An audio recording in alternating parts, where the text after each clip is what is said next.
tous, aujourd'hui on se retrouve dans une nouvelle vidéo, ça va être une série de vidéos de recettes indiennes. On va commencer par le pain.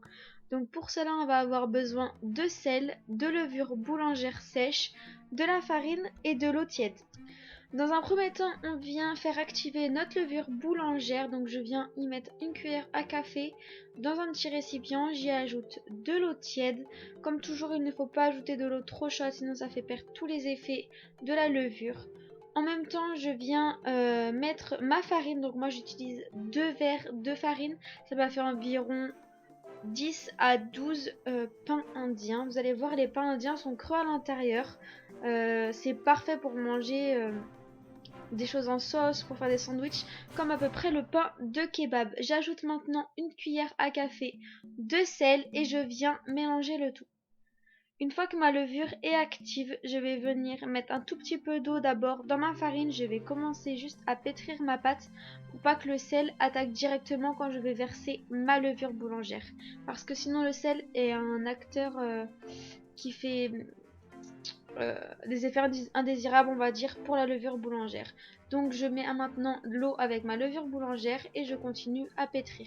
Je ne sais pas vraiment combien de quantité d'eau j'ai mis, mais il faut vraiment le faire au fur et à mesure, selon la qualité de votre farine, selon la farine, le type de farine également. Donc vraiment, il faut l'ajouter au fur et à mesure par petites doses pour pas non plus mettre trop d'eau. Ce serait un peu dommage de rater votre pâte et d'ajouter de la farine, parce que lorsqu'on ajoute de la farine à une pâte, ça la rend beaucoup plus dure et du coup ça fait le pain trop dur.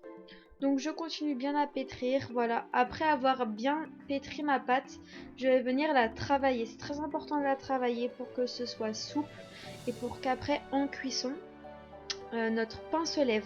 Donc on la travaille pendant environ 15 minutes. Lorsque vous voyez que votre pâte commence à être vraiment souple et facile à travailler, on va devoir former une boule. Donc après avoir formé la boule, sans qu'il y ait forcément une boule parfaite, mais juste on la forme un peu plus, je viens la retourner. Je vais saupoudrer un tout petit peu de farine pour pas que ça colle à mon papier film. Et on va laisser reposer pendant environ 2 heures ou alors 1h30. Vraiment, vous allez voir, dès que la pâte est vraiment un peu gonflée comme ceci, c'est parfait. Donc je viens enlever le papier film, je viens saupoudrer de farine pour pas que ça me colle au doigt et je viens dégazer ma pâte.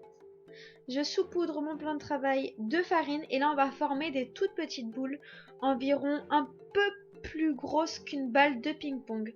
Entre la balle de ping-pong et la balle de tennis, pour vous donner une ordre d'idée.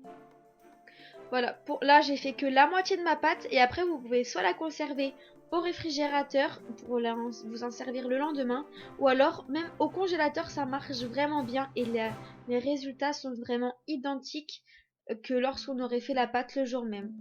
Je forme mes petites boules pour après pouvoir les étaler. Vous allez voir, c'est vraiment, comme vous pouvez le voir, ça fait même pas la paume de ma main. Donc après avoir formé ma boule, je passe aux autres et ensuite on va passer à quand on va étaler la pâte. Donc il faut vraiment que ce soit assez fin.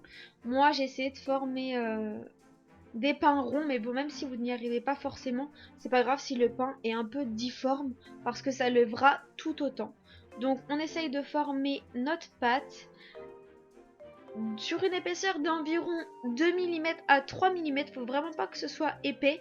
C'est ce qui permettra d'avoir un pain vraiment gonflé et pas qu'il y ait trop de mie à l'intérieur. Après avoir formé ma pâte, enfin après avoir roulé ma pâte, je vais venir la laisser reposer pendant 5 minutes, le temps que je fasse toutes les autres pâtes.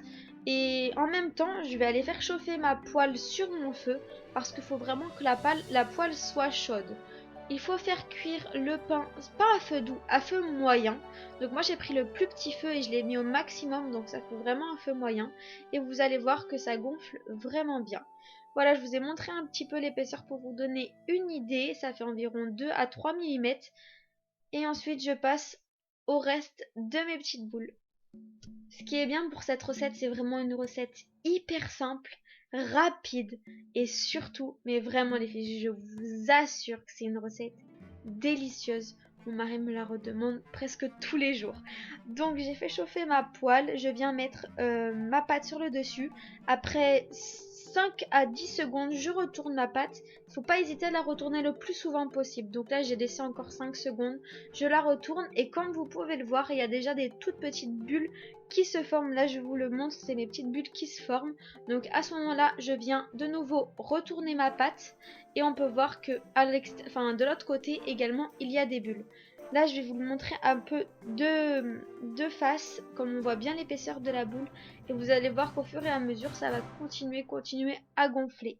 Je retourne de nouveau ma pâte et là, ça gonfle encore plus. Donc, plus vous retournez votre pâte plus souvent, plus les bulles vont se former plus vite. Mais il ne faut pas les retourner non plus toutes les 2 secondes parce que ça ne prendra pas la chaleur. Il faut bien laisser 5 à 10 secondes à chaque fois. Là, vous pouvez voir que ma pâte, vraiment, elle gonfle, elle gonfle, elle gonfle. Là, j'ai une petite technique que je vais vous montrer. Si vous voyez que votre pâte stagne un peu et que ça gonfle pas partout, vous allez appuyer délicatement, mais vraiment doucement sur le dessus, comme je vais vous le montrer. Et ça va permettre à tout l'air qu'il y a au milieu de se propager sur les extrémités. Comme ça, votre pain va vraiment... Faut vraiment pas appuyer trop fort parce que ça va peut-être trouer votre pâte. Et si votre pâte se troue même un tout petit bout, votre pain ne va pas gonfler. Donc si c'est dès le début, sachez que votre pain il ne va pas gonfler du tout. Si c'est vers la fin et que ça a à peu près pris de l'air partout, ce n'est pas très grave parce que ça va continuer à cuire. Mais si ça se perce dès le début, vaut mieux retirer la pâte carrément si vous pouvez encore la pétrir et qu'elle n'est pas trop cuite, que plutôt continuer parce que ça ne va pas gonfler et le pain ne va pas avoir le trou à l'intérieur quand on veut faire des sandwichs ou quoi que ce soit. Donc quand le pain est vraiment gonflé, on va pouvoir le laisser cuire un peu plus longtemps de chaque côté pour que ça colore, mais il ne faut pas non plus que ça colore trop parce que sinon les côtés vont être durs et cassants et c'est pas du tout ça qu'on veut. On veut vraiment un pain moelleux qu'on puisse déchirer pour manger avec la sauce.